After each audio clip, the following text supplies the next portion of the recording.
Welcome to Shelf by Shelf, a genre series where over the course of 4 videos, I am going to share books that I love in over 30 genres. Today, we are starting with one of my favorite categories of books, the cozy and comforting reads. So stay tuned to find out which genres fall into this category and which books are some of my favorite cozy and comforting reads.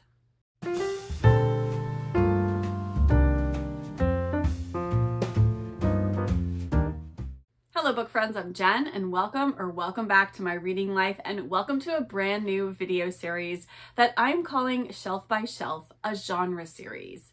I get lots of requests for people asking me for recommendations for books in different genres, and some of those genres are genres that I read regularly and some of them fall a little bit outside of my comfort zone.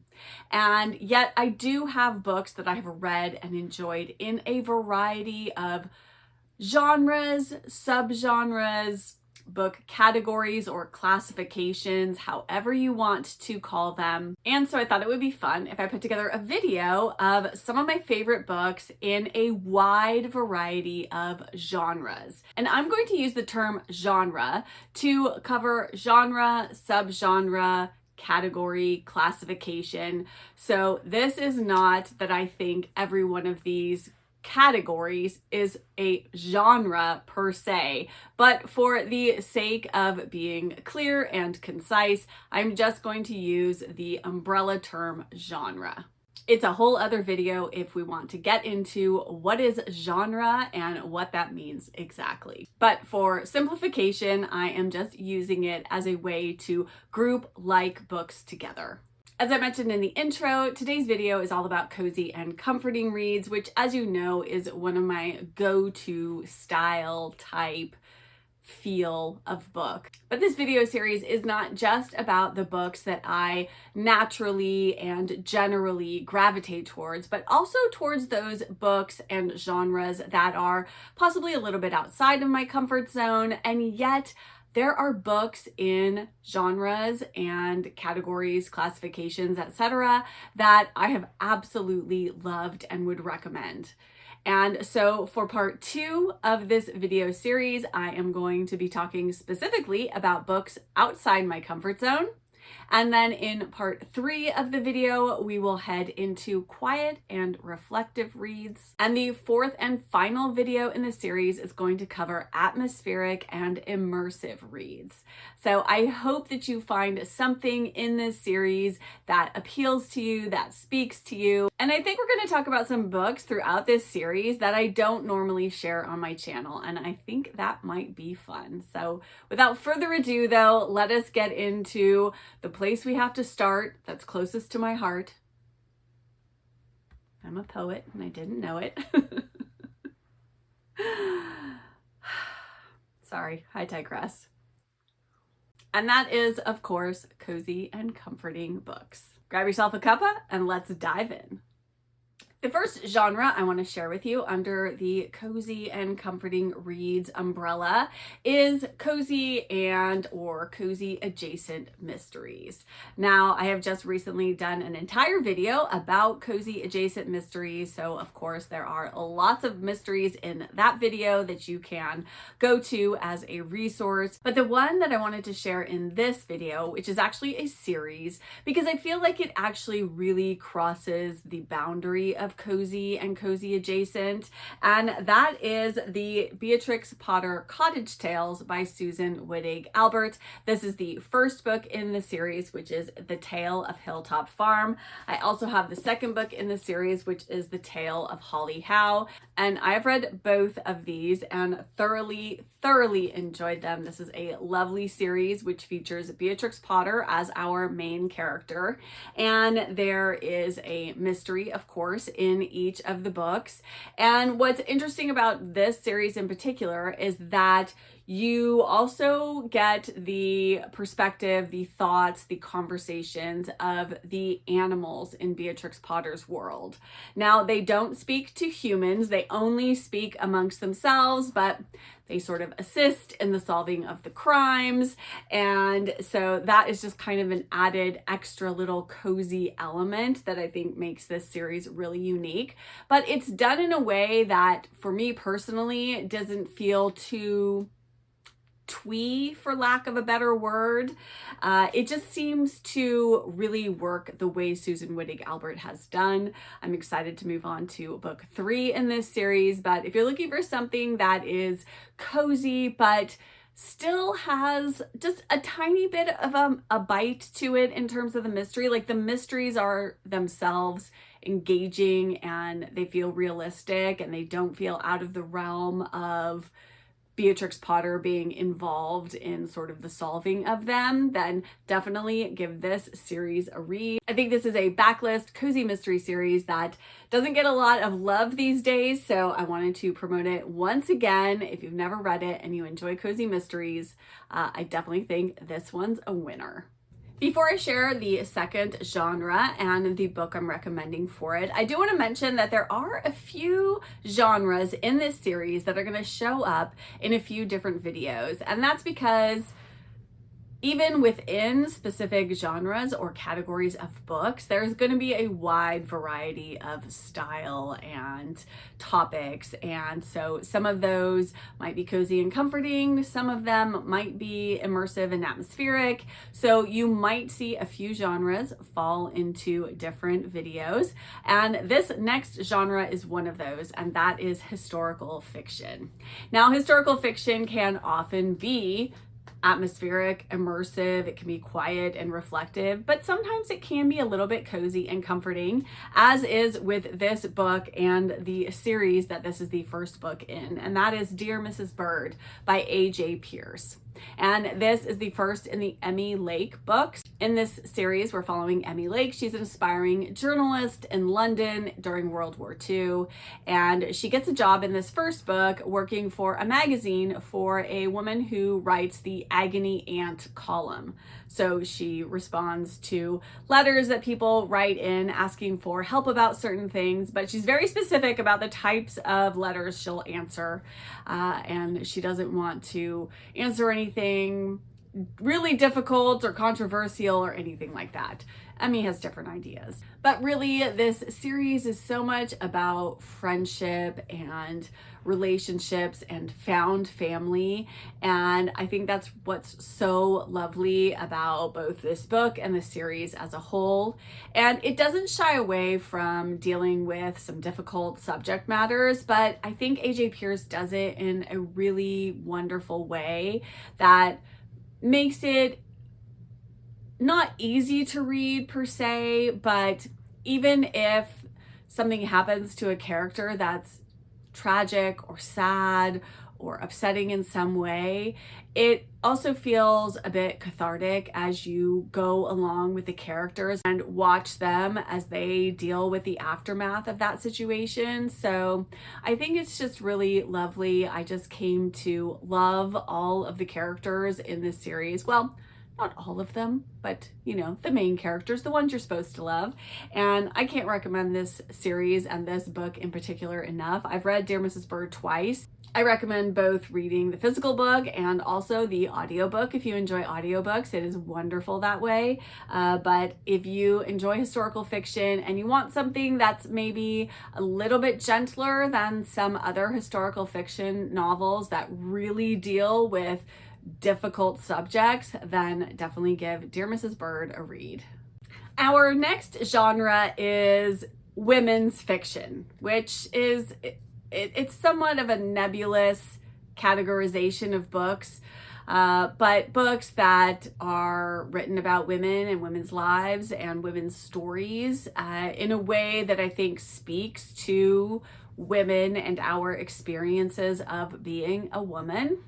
And that is a wide variety of books. And I was really trying to figure out what book to recommend in this, but I thought I'd recommend one that I haven't talked about that much here on my channel, but it's such a lovely story. Again, it's got a lot of friendship and found family in it, and that is Iona Iverson's Rules for Commuting by Claire Pooley.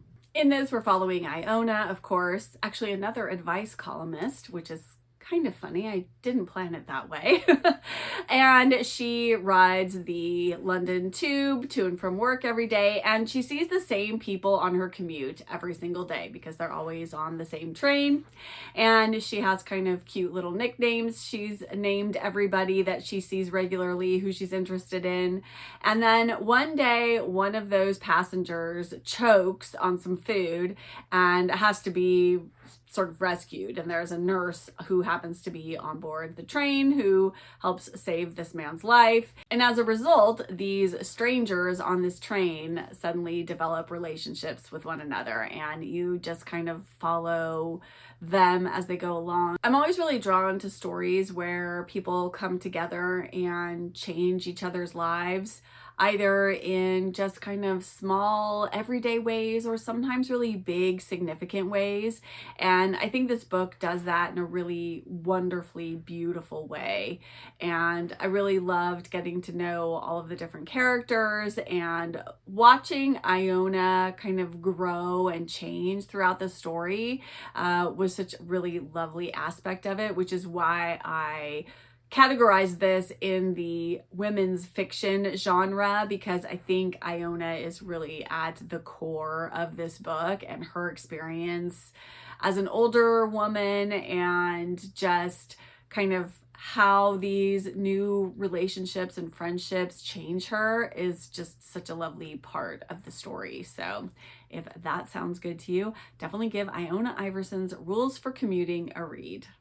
Our next genre, which actually goes, I think, hand in hand with women's fiction, is domestic fiction, because I think for the most part, up until very recently, domestic lives have really revolved around women. Women are often the ones who stay home, take care of the home, take care of the children, take care of the domestic chores. Even if they work outside the home, they still take on the bulk of those responsibilities. So this genre, I think, also kind of overlaps and is like a subcategory of women's fiction.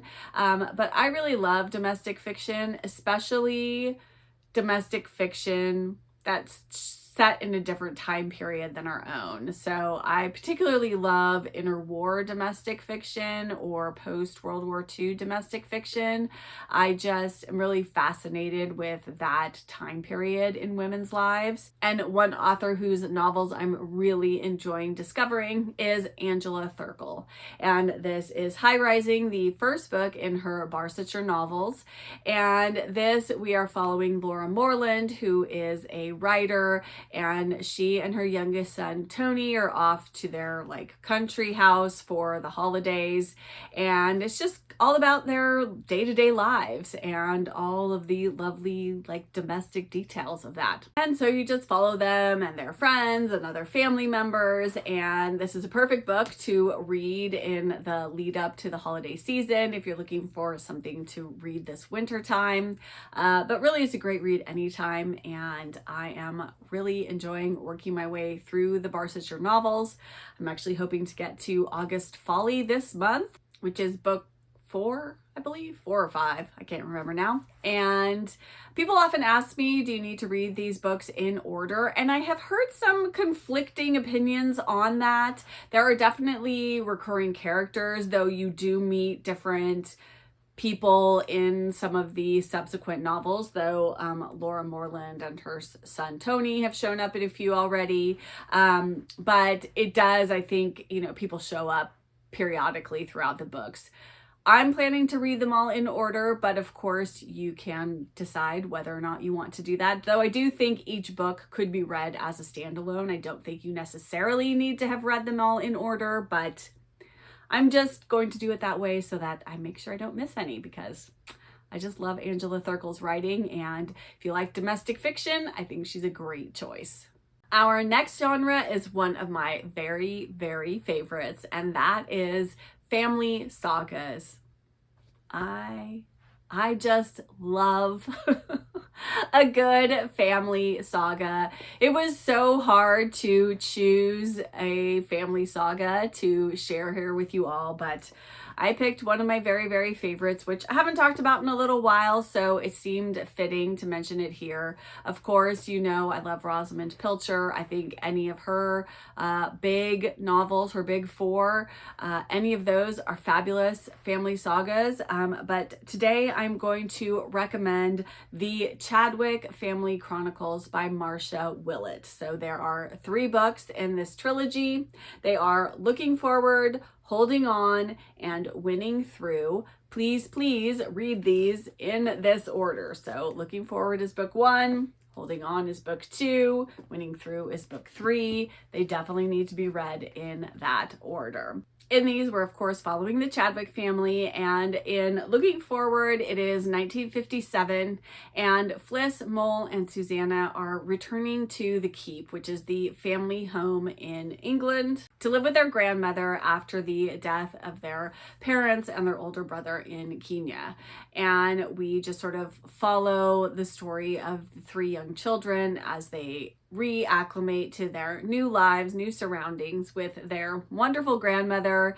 And she has a couple of people who work for her at the Keep who are really almost more friends than anything. And we just get to know all of the Chadwicks, and it is so lovely. And then you get to know sort of their extended family, cousins, and all of that. And we watch them grow up and have their own families and their own children. And it's just such a fantastic, fantastic story of a family. And I would like to go and live at the Keep with the Chadwicks, if that's okay with you. They just seem lovely. I want to go have tea with them and hang out with their dogs and take walks with them. Yeah, sit by the fire. It all sounds wonderful. So if you're a fan of the family saga, do not skip this one. It is marvelous. Our next genre is comedy or humor. And I was trying to think of a book that is both funny and also sort of cozy and comforting. And there were a number of books I could have mentioned, from 3 Men in a Boat. I even think the James Herriot books, All Creatures Great and Small, and the subsequent sequels, all of those are wonderfully heartwarming, but also very, very funny. But I decided to pick a more modern book, one that I haven't talked about in a little while again on my channel, and just thinking about this book makes me laugh, and that is Darling by India Knight. Now, this is a retelling of The Pursuit of Love by Nancy Mitford, and it is set in modern times, and the Uncle Matthew character from The Pursuit of Love in Darling is actually an aging rock star, and he has sort of become a recluse after, you know, sort of being this big rocker in the 1980s, and now they live in this sort of, you know, rundown home, and I don't think they have television. He doesn't let the kids have cell phones, and so it's quite hilarious, and he is very, very set in his ways. And there is about 2 or 3 pages at the beginning of the book that are all of Uncle Matthew's pet hates. So it starts here, it goes here, it continues on here. So 3 full pages of the things that he hates. And it's so incredibly funny, from things like anyone with any kind of special food regimen or intolerance whatsoever. People who said huzzah. Being called mate. Let's see. He hated people from southern England who said aye. Overconfident public school girls with loud voices. Spindly sofas. Prolonged coughing. Boxer shorts. double-breasted suits.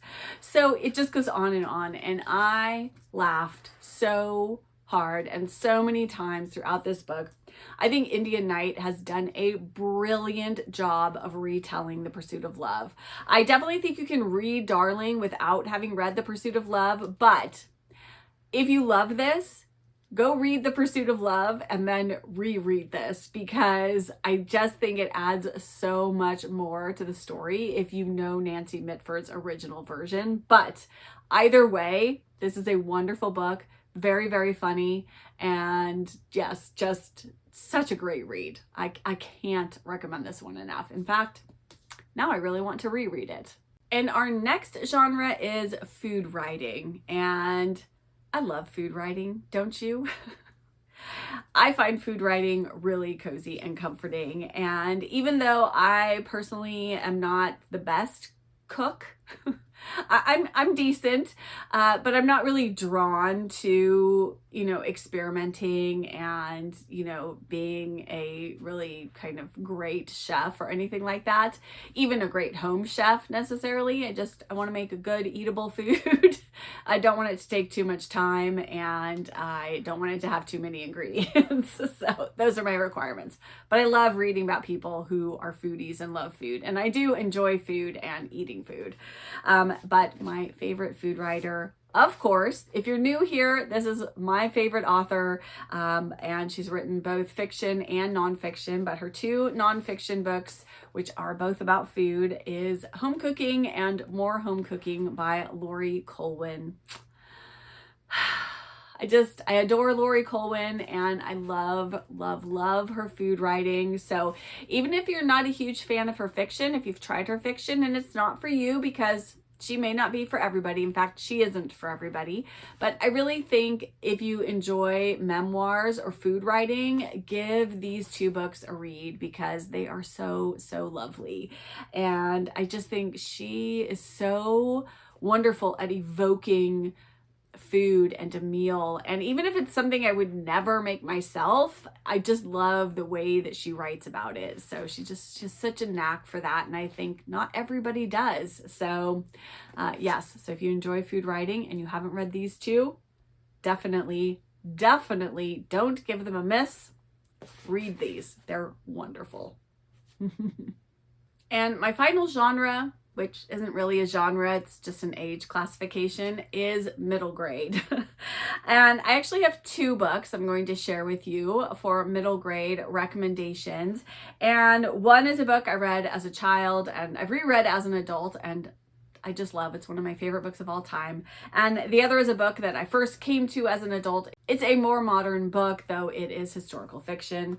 But the first book that I want to share with you is the one I read as a child that just spoke to me when I read it, and that is Up a Road Slowly by Irene Hunt. I have to show you my mom's copy that she loaned to me that I read that is completely falling apart. It is missing its back cover. I have taped the cover. It's really not readable anymore, but I can't get rid of it because it is just so special to me. But I love the picture on the cover. I just think it's so charming.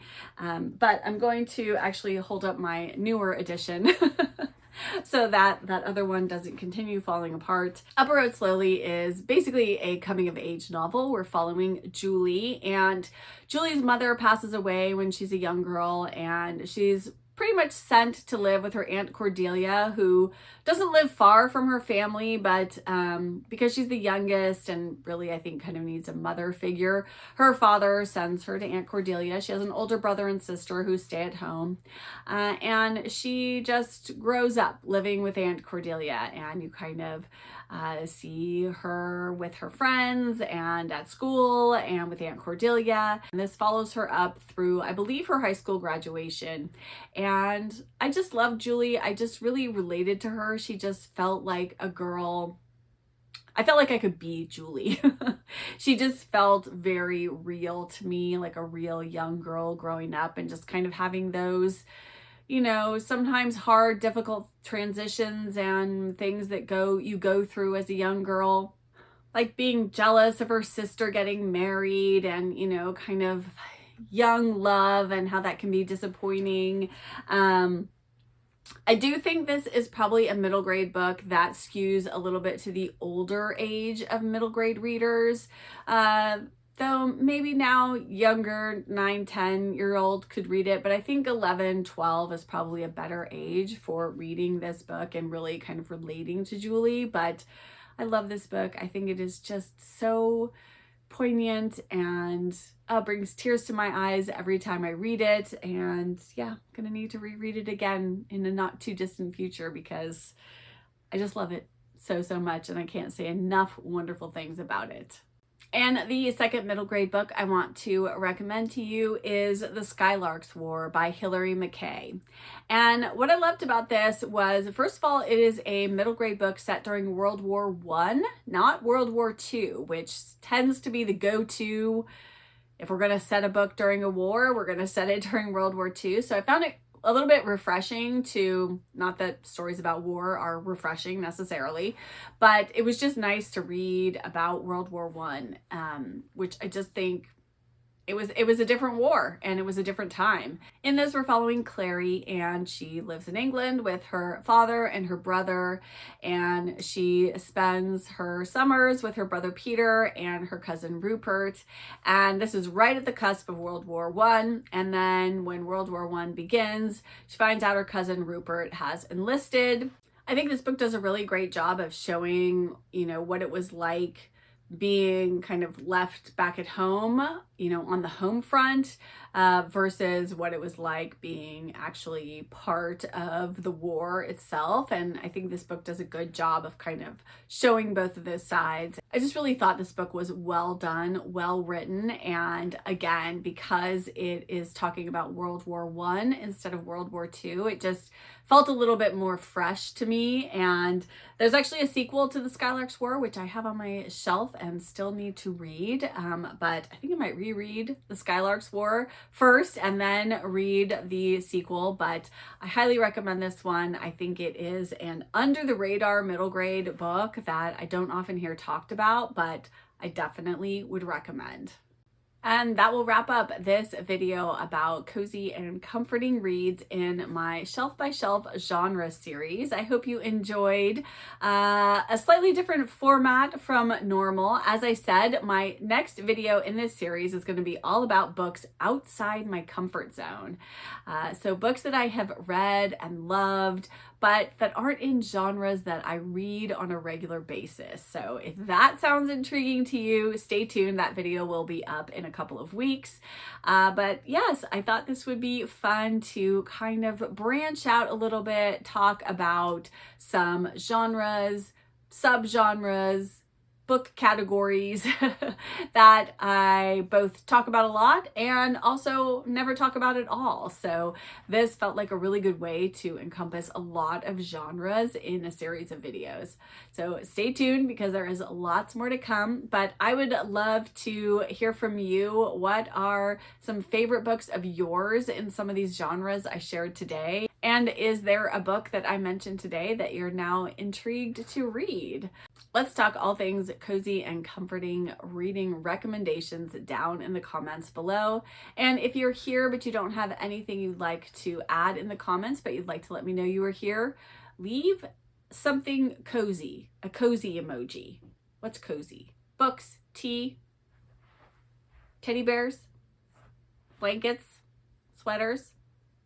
Whatever's cozy to you. Leave a cozy emoji. I love seeing those, knowing you were here, and they really do help out my channel, as do likes and hypes if you're on the YouTube mobile app.